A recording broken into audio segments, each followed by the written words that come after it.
おはようございます。安部義俊です。土日を挟んで1月の22日月曜日ですけど、仕事場に来て動画を撮ろうかなっていう感じですけど、万年筆とコーヒーの話をします。基本万年筆の話です。まずここに並んでいる3本の星マークのですけど、おって思うかもしれないですけど、最初に言っておくと、2本は中古、1本は偽物です。これを見てどれが偽物だかわかるでしょうかって、わからないよね。並べるとこのようになっていて、わずか3ミリの差なんでちょっと動画ではわからないかもしれないですけど、14.9 センチ、14.9センチ、14.6センチ。モンブランの有名なマイスタースティックの中古で前に146を買っていて、いつか149が欲しいなと思いつつ、太くて重たい万年筆なんで、そんなに自分的にはそれをすごく使うかというと、持ち出して外で使うにしてはちょっと大きくて重い万年筆なんで、自宅用みたいな感じになっちゃうかなみたいなことで146を買って、146はとてもいい万年筆で、満足して使っていたわけなんですけど、そこでだから149を多分自分は買うことはないだろうと。でもちょっと、持ち心地みたいなのとか、重さの感覚みたいなのとか、例えば筆箱に入るかなみたいなのを試してみたいなと思っていたところに、ちょっとこの間アリエクスプレスって中華系の通販サイトでモンブランのコピー品と言っていいのかわからないけど、デザイン的にちょっと模倣しているヒーローという、メーカーが出している H718 というモデルがあって、これはなかなか面白い万年筆で、デザイン的にはモンブランのヘリテージというモデルのデザインを非常に模倣しているみたいで、実際にはちょっと長さとか太さとか微妙に違うみたいなんですけど、おおむね、あとここにヒーローのロゴが入っちゃってますけど、実際には多分モンブランのやつはここはモンブランのロゴなんだと思いますけど、みたいなところでデザイン的にはかなり似てるけど、ちょっと違うぐらいの感じで、こいつの面白いところはペン先が、パッと見ないわけですよ。それでこいつはここをひねるとペンが出てくるという面白い万年筆で、これがいつも話題に出ている自分の万年筆の一番大きな情報源であるエモチャンネルさんのところで話題になっていて、気になってちょうどだいぶ安くなっていたんで、1本買ってみましたと。でその時にモンブランで多分検索したからなんだろうけど、モンブラン風万年筆みたいなの、またこれはヒーローじゃなくてどこの業者かもわからないようなやつが、出ていて、写真ではモンブランのロゴとか入ってなくて、形が葉巻型の黒い万年筆で、長さがでもその時の長さは149って書いてあったのに、実際の長さは14.5センチみたいな、14.6でもないのかみたいな感じだったんで、あんま参考にはならないのかなと思いつつ、一応説明書き的には149に似せているような印象だったので、実際にはコピー品とかそんなことはもちろん書いてないですよ。なので値段が数千円のものだったんで、ちょっとだから本物とどのぐらい書き味が違うんだろうとか、あるいは自分の筆箱に入れたらどうだろうみたいなことを調べるためにと、ちょっと興味本位で、偽物を買ってみたわけですよ。そしたら完全なウルトラコピー品で、もうモンブランのロゴが堂々と入っちゃってる。だから写真とは全然違うものが届いたわけですよ。もしかするとそういうコピー品を買う常識みたいなのがあるのかもしれないですね。写真ではメーカーのロゴとかは入ってないけど、実物を買ってもるといわゆるスーパーコピー品みたいな、だからここにもモンブランマイスターシチュクってロゴ入っちゃってるし、そうなるとちょっと罪悪感というか、モンブランに失礼というか申し訳ないなって気になって、ちょっとこいつどうしようってなっちゃってるんだけど、物が届いたわけですよ。そしたら注文して、でその物が届く前に、それを注文した直後に中古でびっくりするぐらい安いマイスターシティックの149を見つけたんですよ。でそれがだから安すぎて逆に心配みたいな状態のもので、大丈夫かなと思いつつ、ちょっとこんな価格のものは今まで見たことないし、これからもちょっとお目にかからないだろうれないだろうと思ったんで、買ってみたんですよ。今月はちょっと出費をしすぎてしまった。で結果的に言うと結構派手な傷が入ってたりとか、値段なりってことはないの、それでもいいお買い物だったと思います。でただ話があっちこっちに行っちゃうんだけど、で今149を買ってみたわけですよ。そしてその数日翌日か翌々日かに偽モンブランが届いたわけですよ。でどうだろう、どのぐらいそっくりなのかなと思って見たら、見てわかるかな、もう長さは確かに同じなんだけど、太さがまず全然違うんですよ。でこの太さは146と同じなんですよ。だけど長さは149なんですよ。だからいわゆるスーパーコピー品とかでもなくて、146と149をキメラのように合成しちゃったわけのわかんないやつに堂々とマイスターチックのロゴをつけて、ひどいもんですね。なので自分的にはこれは実際の149の参考にもならないし、逆に言うと僕は149を買わなかったら149のコピー品が来てるんだと思ったんで、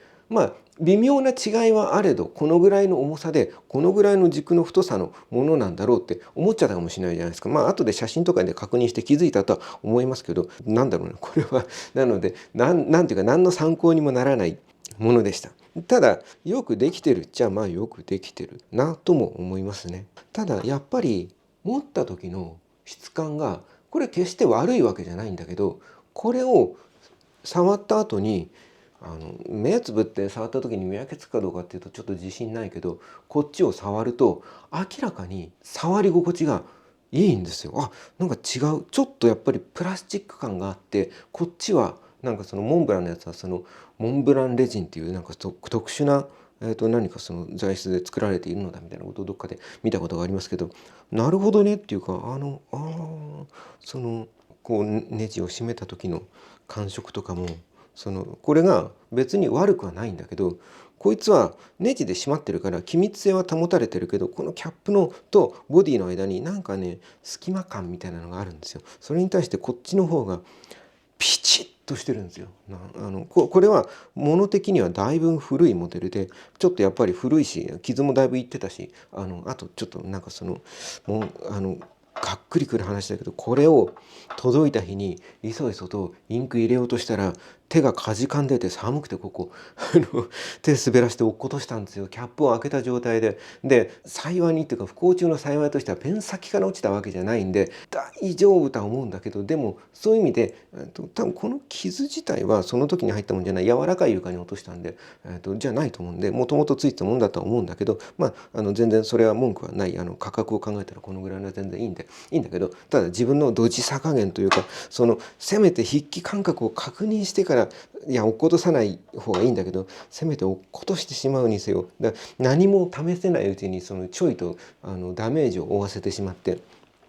結果的にこいつは筆記自体は滑らかに普通に書けるんだけど、例えばもう同じように買っている、これも中古なんでやっぱり新品とは違うんですけど、146と比較した時に比べるとインクのフローがだいぶいいんですよね。でもなんか149ってそういうモデルな気もするんで、これで合ってるのかもしれないけど、 EF なんだけど気持ち太く出るっていうか、なんかすごくインクのノリがいい感じですね。ただそれはだからなんていうの、こいつを今中古だからなのか、僕が落っことしちゃったからなのか、もともと本当に149はそういうモデルなのかが分かんないんですよ。で何度も言ってるけど、中古品は分かっていて、いろんなリスクを分かった上で買う分には全然一つの選択肢としていいと思うんだけど、こうやって自分みたいに経験値をなんか持ちたいっていうか、この万年筆がどういう性能でどういう書き心地のものなのかを体験したいと思って買う時には、やっぱり何らかの形でコツコツお金貯めてでもいいから、やっぱり新品を買わないと話にならないなと思いましたね。結局のところ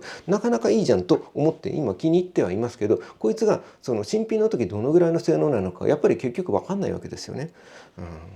難しいなと思いました。そしてこいつはだから3,000円ぐらいのモンブランのロゴをつけて3,000円とは、だから逆に言うと完全にコピーをしたらモンブランがめちゃくちゃ怒って訴えてくるのかもしれないですね。これは誰が見てもだからちょっと見たらあれって分かるような偽物感なので、そのあたりでもういちいち相手にしてらんないよということでほったらかされているのかもしれないです。そしてペン先とかなかなか後で写真ちょっと貼りますけど、別に普通に3,000円にしちゃよく頑張ってるなぐらいだけど、やっぱりこいつを見た後で本物のマイスターシュテュックのこのペン先のなんていうかないかめしさっていうか本物感みたいなのを見ると、もう明らかにペン先に書かれている彫刻の豪華さというか、きっちり仕事してる感みたいなのが全然違っていた。なるほどねっていうか、ちょっとそういう意味ではだから偽物に対するなんていうかな、その知識が一つ身につきましたね。なるほど、そのパッと見そのモンブランのペン先特有の刻印が入っていて、パッと見そんなにすっげえ偽物感ではない、ちょっとやっぱりなんか寂しいなっていう感じがするんだけど、本物と比較すると全然ですね、なるほどねっていう。ただまあ問題はちょっと書き味で、これに本物のモンブランのインクを入れるのもちょっと尺だけども、かといってなんだけども、比較のためにミステリーブラック、おっと、あ、インク吸入式かと思ったら、ちょっと待ってくれ、これはなんじゃん、あ、吸入式だけどなんだこの仕組みは。これがちゃんと吸入になってるわけじゃなくて、これをさらにひねれってことか。これってコンバーターが入ってんの？それとも吸入式なの？ここをひねると、いや、ひねれない。引っ張ったらすっぽ抜けて普通のヨーロッパ規格のコンバーターが出てきそうな、なんだこの握りの形をしてますよね。引っ張ってみようかな。引っ張って壊れない程度にちょっと引っ張ってみますか。いや、なんか違う。じゃあなんてメッキ感がすごい。まあいいや。なるほど。じゃあコンバーターっぽい吸入式。この先、やめとこう。余計なことしないで。目いっぱい吸わすかな。まあいいか、目いっぱい吸わすか。じゃあ146の太さの149ってなんだろう、持ち運び用にはちょっとちょうどいい感じですよね。ちょっとじゃあこの辺に試し書きをしてみますけど、インク入れちゃったな。インク入れてない状態で重さを測っときゃよかった。すぐには出ないか。しかしこのシリ軸のこれはいただけないというか、いやもう3000円で明らかにコピー品だから、もうこいつのクオリティに何か言う気はないけど、でもこれはちょっとないなと思いますね。もうこことじゃあもうくっつけろよっていうか、何かパーツでくっつけといて、引っ張ったら外して何か手入れをしやすいみたいなのはやってもいいけど、この状態で回ってほしかったですね。どうかな。ちょっとインクを出してみましたが、まだインクが出てないので全然参考になる話じゃないですけど、でもペン先はなんかすっごい滑らか。へえ。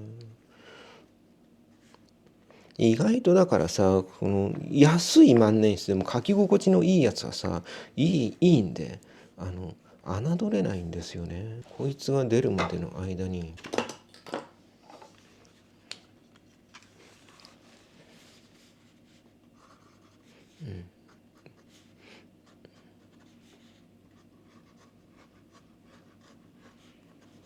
これが146の EF で、149とかなんかもういっそ B とかを買ってみてもよかったな。なんか全然違うっていう感じで。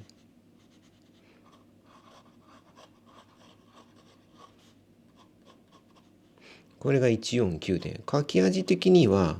まあ似てるけど、やっぱりこいつのが重量があるんで、書き味がなんていうかな、しっかりしているというか、そしてやっぱり一段太く出ますね。これはペン先が太いっていうよりはやっぱりフローが潤沢なせいで、ただ書いていて気持ちいいは気持ちいいですね。ちょっとインクがこう光沢を持ってその線の上で盛り上がっている感じがあるぐらい、インクのフローは潤沢です。すぐ減りそうだけど。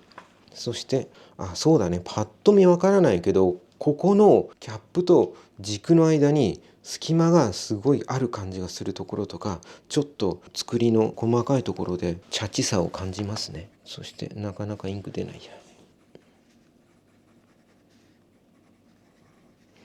書き心地は全然違うけど、これはこれで書き心地はすごくいいです。やっぱりモンブランの方がその滑らかさと紙の上にその程よく抵抗感があって書きやすいんですよ。こいつはタブレットでツルツルのガラスで書いてる時みたいにちょっとどこにも止まる感じがなくてつるんっていっちゃうんで、書きやすいかどうかっていうとちょっと滑りすぎでしょっていう感じだけど、それも紙との相性とかもありますしね。ペン先自体はこれ太さ何買っただろう。結局細字が好きなんでなんか EF を買ったような気がするんだけど、こいつはさらにそのちょっとインクのフローが良くて太めに出ちゃうんですよって言ってる149よりもさらに太いですね。ちょっともしかするとM とかかもしれません。で、書き味はその筆記音が全くしないでつるっていっちゃうぐらい滑らかで、ちょっと独特だけどこれはこれでなんか気持ちよくて楽しそうですね。うーんっていう感じです。ただこれを持っていてマイスターシュチュックだって言った時にいや偽物なんですよみたいな話を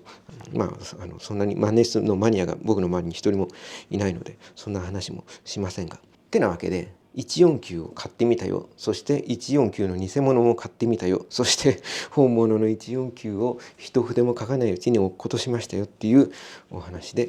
ありました。そしてそうだね、ついでにちょっとコーヒーの話を万年筆の話はとりあえずここでおしまいですんで、ちょっとおまけにコーヒーの話を。最初に自分がコーヒーの動画でなんか面白いなと思ってコーヒーに興味を持つきっかけになったハイブリッド式っていう紳士式のドリッパーを使って粕谷哲さんという人が、めちゃくちゃ有名な人、コーヒーの世界でめちゃくちゃ有名な人で、日本で最初に世界チャンピオンみたいなのになった人で、その人がアンバサダーかなんかになってハリオで自分のその好みのいろんなコーヒー器具とかを出していて、ちっちゃいケットルみたいなやつも買ったんだけど、それもすごく使いやすくてさすがだなと思いつつ、もう一回家で試しに入れてみたりしてるんですけど、ダブルステンレスドリッパーというのを買ってみましたよと。こいつはだからペーパーを入れる必要がなくて、この二重になってる細かい目のステンレスのところからじわじわとコーヒーが染み出してきてっていうタイプのやつですね。なのでちょっと粗挽きがいいのかな。いや普通に中挽きで引いて、家で飲んだ時には家のグラインダーが安物だったっていうのもあるんだけど、結構微粉が出て、粕谷さん本人の解説の動画なんかではその微粉出ないようになってるって話だったんだけど、引き目が細かかったりいわゆる微粉の出やすいグラインダーで引いちゃったりした場合にはそれなりに当たり前ですけどね、横はすんげえ目細かいですけど下はそれなりの大きさの穴が開いてて、この穴よりも細かい、微粉は下に落ちちゃうんで、ペーパーとは違って、じゃあなんでペーパーじゃなくてステンレスなのかっていうと、ペーパーだとコーヒー豆の中の油分油分がペーパーに吸着されてしまって、その結果すっきりした味になるんだけど、同時にちょっと油分特有の何かまったりした感じみたいな表現をされたりよくしますけど、そういう味がなくなってしまうということでですね、僕はあまりそういう、昔でいうとこのネルドリップっていう布の何かこうフィルターみたいなやつで入れたやつとか油分が下に落ちるみたいなんですけどね、そういう味とかをあまり知らないのでちょっと経験してみたくて買ってみました。なのでちょっと今回は中引きにして微粉を取って、これに入れてみようと思います。豆どうしよう。コスタリカエルサルマイクロミルドニャイレアナ農園ってやつにしてみます。文房具とこいつを一緒にしてるとやっぱりちょっとここがチラチラしてる気がしますね。これタイマーがついててすっごい便利なんだけどな。家でもう飲んじゃってるんで、ちょっと 12g ぐらいの豆で、お湯の量どのぐらいだろう。160とか170ぐらいでいいかな。なんかペーパーなしでここに直接入れるのがいいのかって思っちゃうけど、そうだ、あとやっぱりステンレスなんでこいつが熱を奪うんで、コーヒーがぬるめって言っても別にちょうど飲み頃になるみたいですけど出やすいっていうことで、ちょっとこいつにお湯かけてから入れてみようかな。微粉取るっつったのに忘れたじゃないか。いいや、最初に何も家でも一回飲んでるけど何もそういうことをしない状態の素のやつで一回飲んでみよう。お湯の温度が今91度ぐらいだったかな。ではどのぐらいのお湯をどのぐらい入れるかをあんまり考えずにやってしまった。160、だいぶもうここで見てわかるぐらいバリバリ微粉落ちてますね。これ微粉取ってから入れた方が美味しくできそうですね。40を30秒ごとに4等したら160か。でもそんな感じでいきますかね。そうだ。家でも試したし、他の人がいろいろ入れている動画を見て書いてあったけど、こいつはペーパーじゃないので抽出が結構遅いんですよね。そして中に溜まっていきやすい。だからその細かい微粉とかで洗えばもちろんスカッときれいになるんだけど、この入れてる間はどんどんその詰まってきちゃうってわけじゃないのかな。でもお湯の出がどんどん悪くなってくるんですよね。なので何グラムって測るんじゃなくて、むしろこのカップの側に、今僕のコーヒーカップに直接入れちゃってるけど、そうじゃなくてメモリがついてるやつに容器に移して、でそこでお湯はダーッと入れてっちゃって、例えば 200ml 入れたいんだったら200のところで喋ってるうちに1分経っちゃって。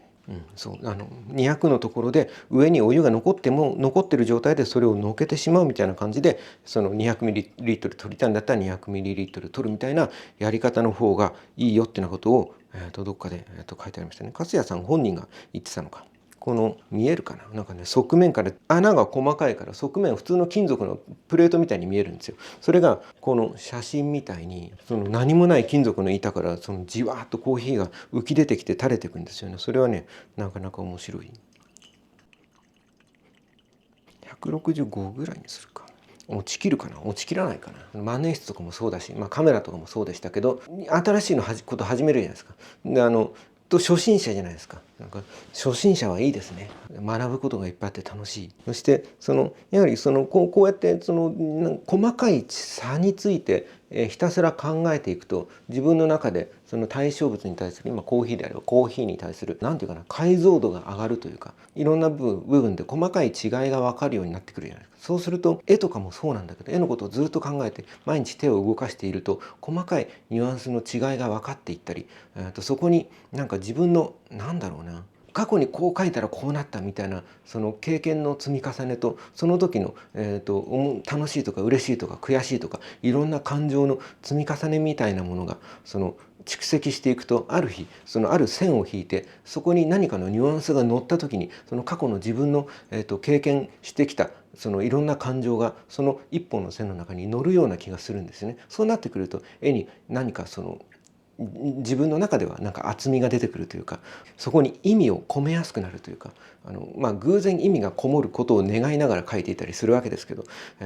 なんかそういうことがあるわけですよ。なんかコーヒーの味とかをこうじわじわとその味を比較したりしている時に、なんかその絵を描き始めた頃のそういうことを思い出しますね。何事もそうやって集中して考えて経験を積んで、でその対象に対する解像度が上がってくると、何かできるようになるんですよね。だから多分コーヒーも何年かずっと毎日入れ続けていたら、今日はこういう気分だからこういう感じの味にしようみたいなことを頭で考えると、それに従ってどのぐらいのお湯の温度にしようとか、豆の引き方どのぐらいにしようみたいなことが、いつまで入れてんだ俺はでもまだほら入り終わらないわけですよ。なんかそうやって勝手に頭が動くようになると思うんですよね。いつかはそう飽きずにこれを続けていられれば、そうなってきた時になんかより面白くなるというか、絵もそうで、こういう今感情を絵に乗せたいんだって思った時に、じゃあどういう構図にしようとか、どういう線を引こうとか、どういう色を選ぼうとか、それが次々と頭の中に思い浮かぶようになってくるわけですよ。そうなってきた時に本当に楽しくなるっていうか、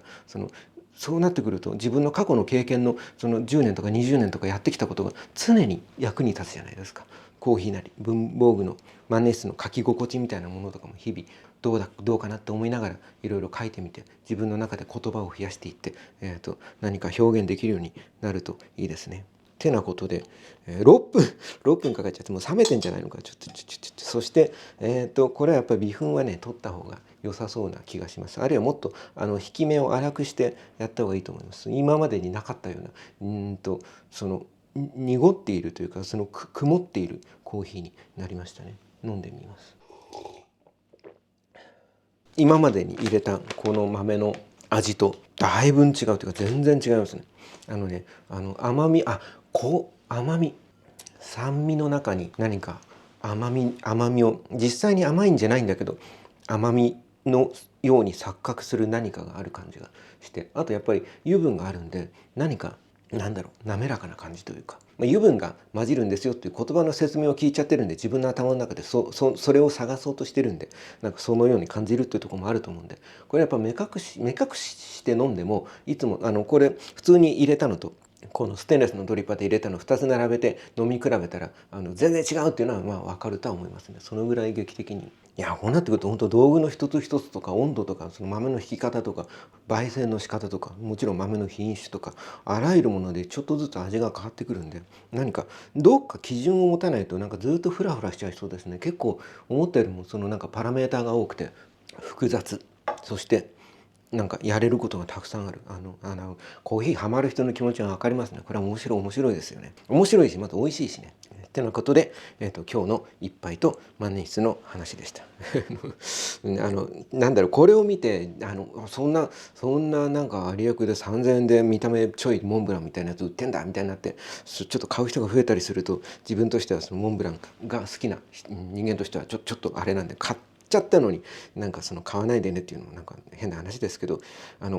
言ったみたいに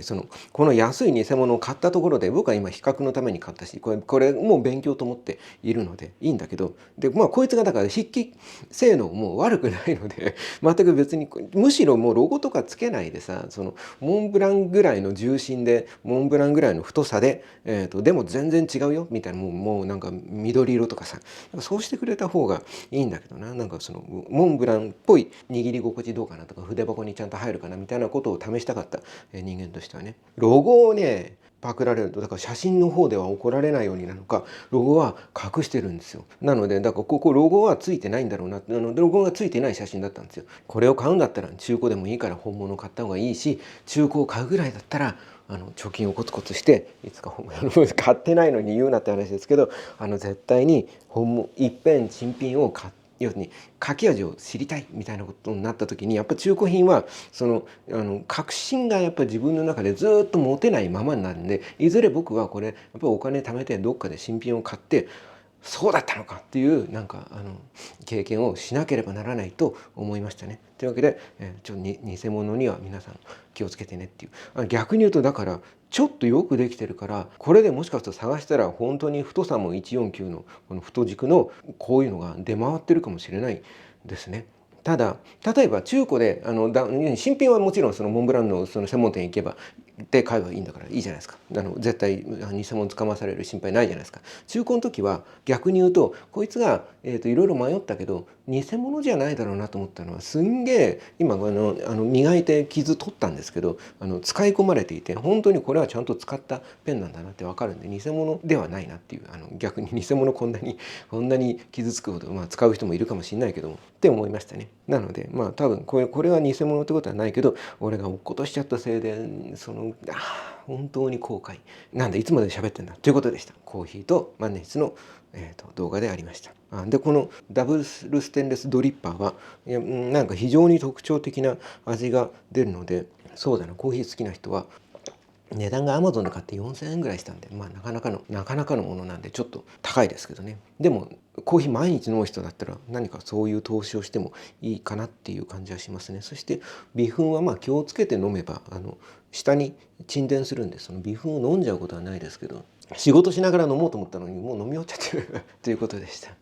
ありがとうございました。で新しくお絵描きの絵の話をする専門のチャンネルを作りました。阿部義俊画法というタイトルで始めてみました。ぜひチャンネル登録など、あとぜひ行ってみて、まだ動画少ないですけど見ていただけると嬉しいですということでした。ありがとうございました。ではでは。